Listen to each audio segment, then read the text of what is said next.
Land titling యాక్ట్కి అసలు మీ పొలానికి సంబంధం ఏంటి?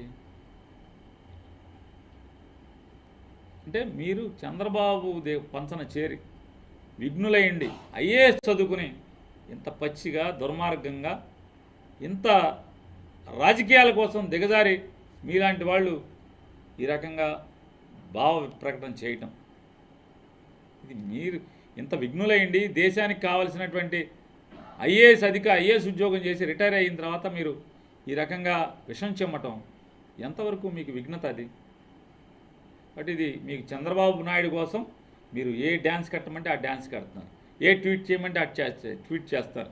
చంద్రబాబు కోసం చంద్రబాబుకి అధికారం సంపాదించడం కోసం మీరు ఈ రకంగా తప్పుడు ప్రకటన చేయటం, జగన్మోహన్ రెడ్డి గారి ప్రభుత్వం మీద విషం చెమ్మటం అనేది ఇది కడు దుర్మార్గమైన చర్య అని చెప్పని మీ చర్యని ఖండిస్తూ ఖచ్చితంగా మీరు విన్నకోట గ్రామం ఒకసారి రండి, ఆ చెరువు దగ్గర కూర్చోండి, ఏం జరుగుతుందో, ఖాళీ చెరువు ఉందా లేదా, ఇవాళ నీళ్లు పెట్టకుండా అధికారులు వీఆర్ఓని కాపలా పెట్టి మీకోసమే మీ డిస్ప్యూట్ తేల్చడం కోసమే గడిచిన 3 నెలల నుంచి ఆ చెరువులోంచి నీళ్లు బయటికి తోడి ఆ బురద ఎండేదాకా కూడా వెయిట్ చేస్తున్నారా లేదా? ఈ వీడియో కానీ మీకు నచ్చినట్లయితే లైక్, కామెంట్, షేర్ చేయండి. మరిన్ని అప్డేట్స్ కోసం సబ్స్క్రైబ్ చేయండి.